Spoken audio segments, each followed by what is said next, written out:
collaborateurs sont autodidactes. Vous, ce n'est pas le cas. Vous avez fait une formation très complète. Oui, j'ai fait, complète, on n'est jamais assez complet. J'ai fait les Beaux-Arts à Pau et après j'ai fait les Arts Déco à Paris. Vous aviez un objectif précis en faisant ces formations ? J'avais pas d'objectif. Si, je voulais être graphiste. Au début, je voulais être photographe ou illustratrice et en fait, le graphisme a regroupé toutes ces compétences-là.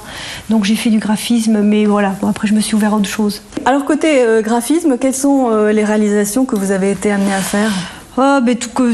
Alors c'est identité visuelle, logo,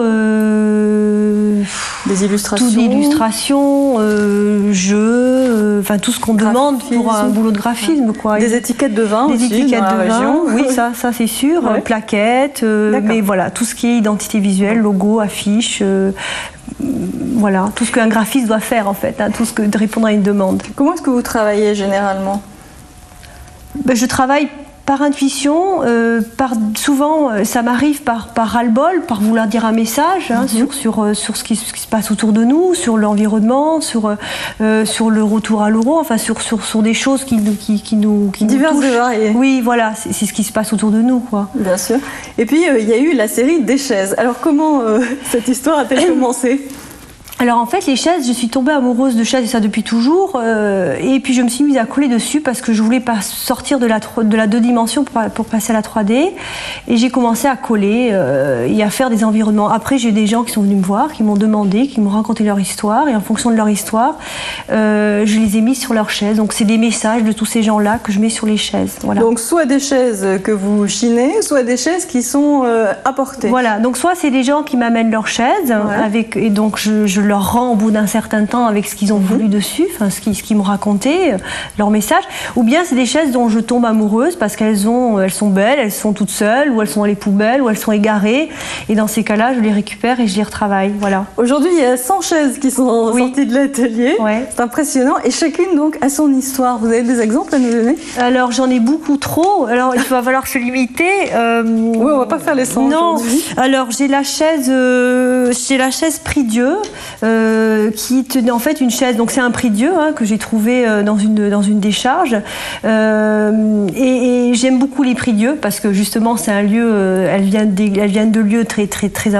de recueillement, et je l'ai un peu transformé en quelque chose de révolutionnaire avec des collages d'images de Che Guevara et de clous que j'ai photocopié, j'ai mis dessus.